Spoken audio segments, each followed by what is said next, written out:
আপনি যখন উপদেষ্টা পদ থেকে পদত্যাগ করলেন, তখন আপনি ব্যাংক হিসাবটা আপনি প্রকাশ করেছেন। সেই ব্যাংক হিসাব অনুযায়ী আ মোট আপনার নিজের ২ টি, বাবার ৫ টি, মা ও স্ত্রীর ১ টি করে মোট ৯ টি ব্যাংক হিসাবে থাকা ৳১৫,০০,০০০ টাকার তথ্য প্রকাশ করেছেন। আ আপনি কি আমাদের একটু বলবেন যে আপনার সেই সম্পদ বেড়েছে না কমেছে না আগের জায়গায় আছে? যদি আপনি বলতে চান, but it's up to you আরকি। না, এই হিসাব প্রকাশ করার পরে তো প্রায় ২ মাসের মতো হয়ে গেল। এই হুম, হুম। সময় খরচের কারণে আরো কিছু টাকা ব্যাংক থেকে উইথড্র করা হয়েছে, তো কমেছে আরকি।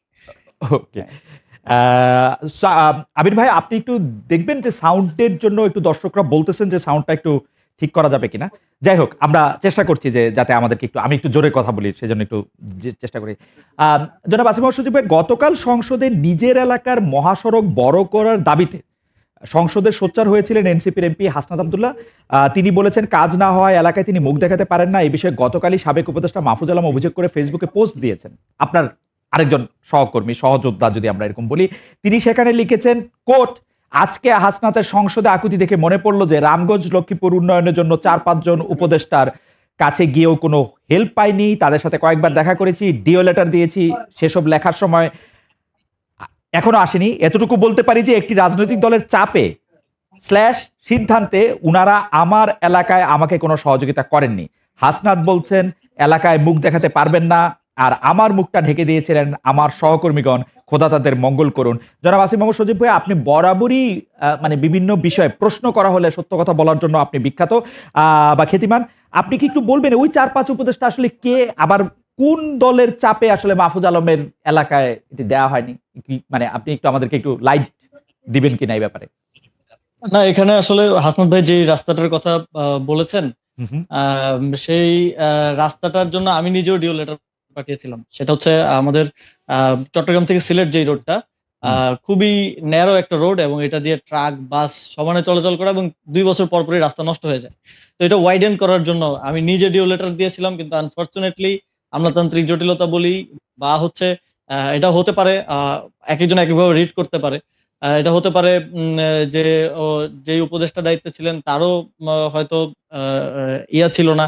আবার সরকারি এই রোডস অ্যান্ড হাইওয়েতে আমার জানা মতে যখন একটা রাস্তা ওয়াইডেনিং বা এরকম প্রজেক্ট নেয়া হয়, ইট tax A lot of time. মানে আপনার এটা আগে প্ল্যানটা করতে হয়, পরের বছরের বাজেট অনুমোদন হয়, তারপরে আসে। তো ১ বছর ১.৫ বছর আমরা যেই সময়টায় ছিলাম এটা খুবই ছোট সময়ে আ একটা রোডস অ্যান্ড হাইওয়ের একটা রাস্তা ওয়াইডেনিং করা বা বড় করার জন্য। তো এটা হতে পারে অসহযোগিতা, হতে পারে উম আ আ আমলাতান্ত্রিক জটিলতা কিংবা সময়ের একটা টাইম কম থাকার কারণে হয়নি। এটা একেকজন একেকভাবে রিড করতে পারে। আমার জায়গা থেকে আমি এভাবেই দেখেছি যে আ এটা টাইমের কারণে হয় নাই। আ যে রাস্তাটার কথা আসনাদ ভাই বললেন, হুম। এটা এখন আমার মনে হয় যে বাস্তবায়ন করা সম্ভব। বাট মাহফুজ ভাই ঠিক কাদের কথা বলেছেন এটা আমার জন্য আসলে আমার কাছেও পরিষ্কার না। মাহফুজ সাহেব আপনার আ কাছে আপনার কাছে বাকে এসেছিলেন কিনা? কারণ এইটা আমরা এরকম প্রায়ই শুনতাম যে আ আপনি যা বলেন তাই হয় এসব ক্ষেত্রে। আপনি যেখানে যেটা বরাদ্দ দেন বা যেখানে যেটা সিদ্ধান্ত দেন সেটা তাই হয়। মানে সরকারের ভিতর থেকেও শুনতাম, বাইরে থেকেও শুনতাম।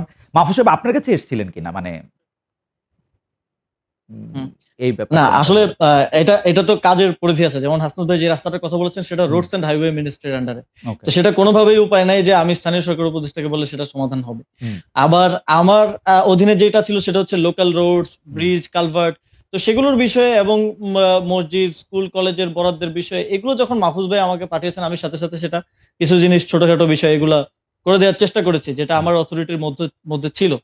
তো আ এটা আসলে আ আ এটা এক ধরনের পারসেপশন বাইরে তৈরি করা হয়েছে যে ছাত্ররাই সবকিছু করে, ছাত্ররাই সকল ক্ষমতার অধিপতি। আসলে এরকম না। এই সরকারে যতক্ষণ পর্যন্ত ছাত্রদের একটা খুব প্রয়োজন ছিল, যখন মাঠে আ বারবার আন্দোলন হচ্ছে, বিদ্রোহ হচ্ছে, এগুলো ঠেকানোর জন্য ছাত্রদের প্রয়োজন, ততক্ষণ পর্যন্ত ছাত্রদের একটা অথরিটি ছিল বা দেয়া হয়েছিল। যখন সেটা মোটামুটি আমরা ম্যানেজ করতে সফল হই, তখনই দেখা গেছে সরকারে আরো বিভিন্ন আ এস্টাবলিশমেন্ট বলি বা বিভিন্ন গ্রুপ বলি, তারা সরকারের কন্ট্রোল বিভিন্ন সময় একেক দিকে একেক সময় গিয়েছে। আপনার সাথে আগের আলোচনায় আমি হুম। বলেছিলাম যে এই ক্ষমতার কেন্দ্রটা এক জায়গায় ছিল না। এটা বিভিন্ন সময় বিভিন্ন দিকে গিয়েছে।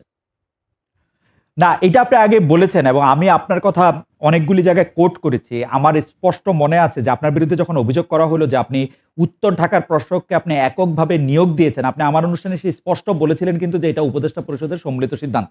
কিন্তু তার আগে আমার উপদেষ্টাদের সাথে কথা হয়েছে। আ বা যিনি মুখপাত্র ছিলেন সরকারের প্রেস সচিব, উনিও কিন্তু এই ব্যাপারটা চেপে গিয়েছেন। বলেন নাই, বরং আপনার কথাই বলেছেন যে আপনিই এটা করেছেন। তো সেইটা আপনি বলার হুম। পরে আমি কিন্তু অনেককেই জানতে চেয়েছি যে এইটা কিরকম কথা হলো। হাউএভার আমি কিন্তু ভালো না, উত্তর পাই নাই।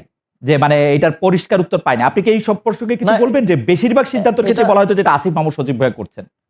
না, এটা দুঃখজনক যে আসলে এই সরকারের অনেকেই দায়িত্ব নিতে চায় না। যেমন হুম, বিএনপি সরকার একটা খারাপ কাজ করলো, হুম, পলিটিক্যাল গভর্নমেন্ট হওয়াতে সে তার দায়িত্বটা নিয়ে নেয়। আমাদের হুম, যে সরকার ছিল অনেকেই একটা যে এটা আমি দায়িত্ব নিতে গেলে আমার উপর কোনো কনসিকুয়েন্স আসে কিনা। হুম, তো এই সাহসিকতাটা দেখানোর এটার একটা অভাব আছে। তা আমি এটা স্পষ্টই বলেছি এবং এটা আমি চ্যালেঞ্জ করেই বলছি যে হুম, ঢাকা উত্তর সিটি কর্পোরেশনের যে প্রশাসক নিয়োগ দেওয়া হয়েছিল হুম, সেটা সিদ্ধান্তটা ক্যাবিনেটও হয়েছিল এবং সেদিন আমি নিজেও ক্যাবিনেট মিটিং এ উপস্থিত ছিলাম না। সেটা একজন হুম, উপদেষ্টা তার নাম প্রস্তাব করেছিলেন এবং প্রস্তাবের ভিত্তিতে ক্যাবিনেটের সিদ্ধান্ত হয়েছিল। আমাকে সেটা বাস্তবায়ন করতে বলা হয়েছিল, আমি সেটা বাস্তবায়ন করেছি এবং স্বাভাবিকভাবেই একটা সরকারের যখন এত বড় ডিসিশন হয়, এই যে এখন বিএনপি প্রশাসক নিয়োগ দিচ্ছে, এটা কি প্রধানমন্ত্রী কনসার্ন ছাড়া হচ্ছে? এটা কি হুম, শুধু ওই অত্র মন্ত্রণালয়ের মন্ত্রী কিংবা হুম, প্রতিমন্ত্রী একা তো দেয়ার তার সুযোগ নাই। এগুলো সাধারণত বড় সিদ্ধান্ত। একজন প্রশাসক সাধারণত একজন মেয়র মন্ত্রী পদমর্যাদার হয়। এই পর্যায়ে নিয়োগ এবং এই যে দেখেন নিয়োগটা কিন্তু আমার স্বাক্ষরে হয় নাই। নিয়োগটা কিন্তু আমাদের এখান থেকে ফাইল গেছে মাননীয় প্রধান উপদেষ্টার স্বাক্ষরেই হয়েছে। সুতরাং এটা সেখানকার আ আ তাদের কনসার্ন না থাকলে এটা তো হুম। এখন বলতে পারবে না যে না দেখে স্বাক্ষর করেছে বা এরকম কিছু।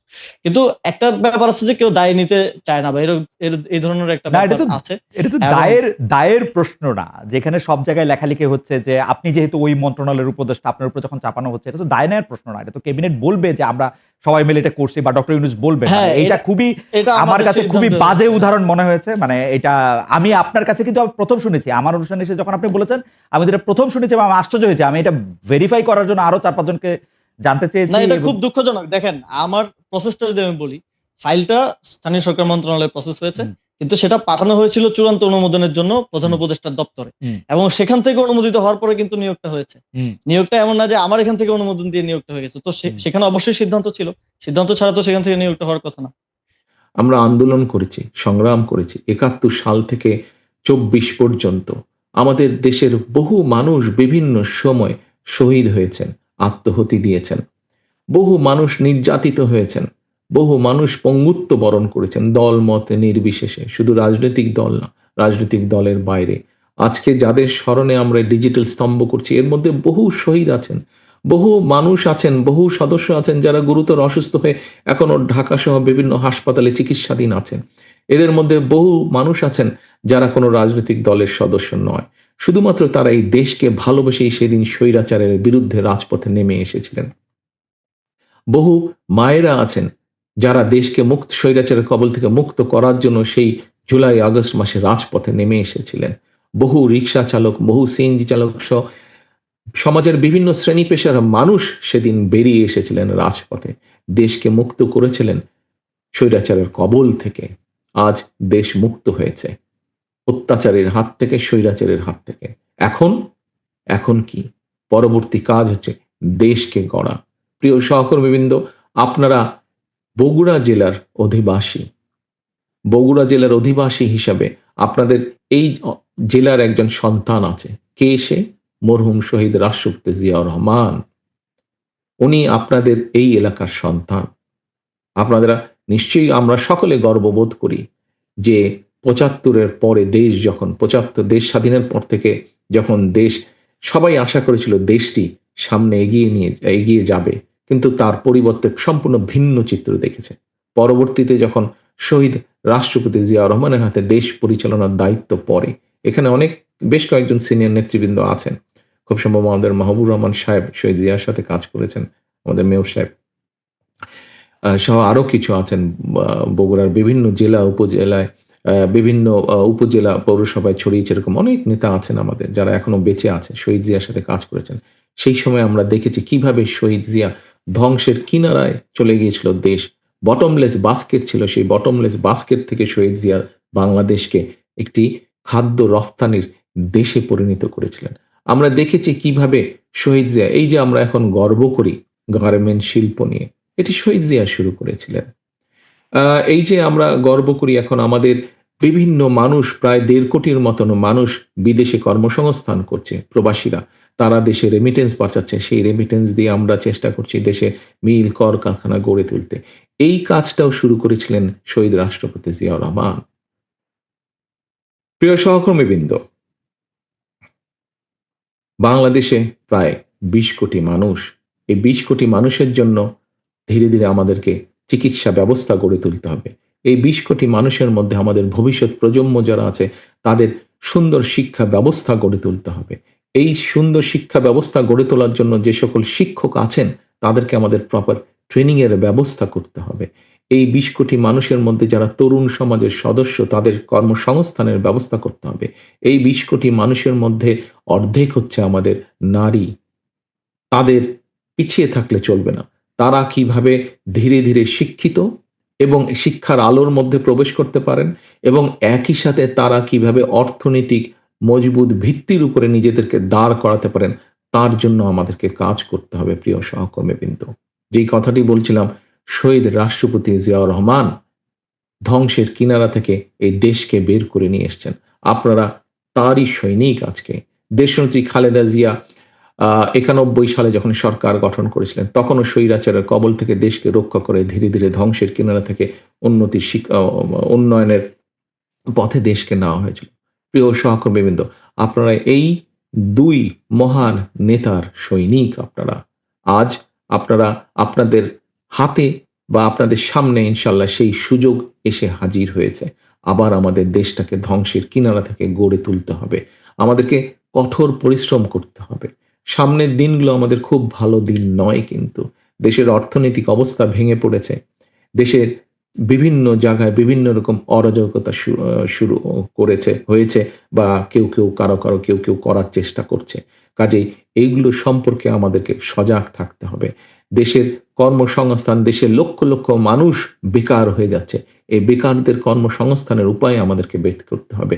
দেশের কৃষকরা একটা নাজেহাল অবস্থার মধ্যে আছেন। অনেক সময় তারা তাদের উৎপাদিত ফসলের ন্যায্য মূল্য পাচ্ছে না। বাজার ব্যবস্থার মধ্যে যেভাবে ভেঙে পড়েছে, যেভাবে বিভিন্ন দুষ্ট চক্র ঢুকেছে, তার থেকে এটাকে বের করে নিয়ে আসতে হবে যাতে মানুষ সহজে ন্যায্য মূল্যে তাদের নিত্য প্রয়োজনীয় দ্রব্যগুলো তাদের হাতের নাগালের মধ্যে পায়। কাজেই আমরা যদি সকল কিছু বিবেচনা করি, আমাদের সামনে অনেক, অনেক, অনেক কাজ। আমাদের সামনে অনেক কাজ। প্রিয় সহকর্মীবৃন্দ, আমাদের সকলকে এখন ঐক্যবদ্ধ থাকতে হবে। সেটি আমরা বিএনপির নেতাকর্মীরাই হই, সেটি অন্য দলের নেতাকর্মী যারা গণতন্ত্রে বিশ্বাস করে। আজকে এই যে শহীদ ওসমান হাদি যে শহীদ হয়েছেন, যে মানুষটি শহীদ হয়েছেন, এই মানুষটিও কিন্তু গণতন্ত্রের পথেই ছিলেন। এই মানুষটিও কিন্তু আগামী নির্বাচনের একজন প্রার্থী ছিলেন। অর্থাৎ উনি একজন প্রার্থী ছিলেন। ঢাকা ৮ আসনের উনি প্রার্থী ছিলেন এবং এটির মাধ্যমে প্রমাণিত হয় যে শহীদ ওসমান হাদি নিজেও গণতন্ত্রে বা ভোটের রাজনীতিতে বিশ্বাস করতেন উনি এবং সেই জন্যই উনি নিজেও প্রার্থী ছিলেন।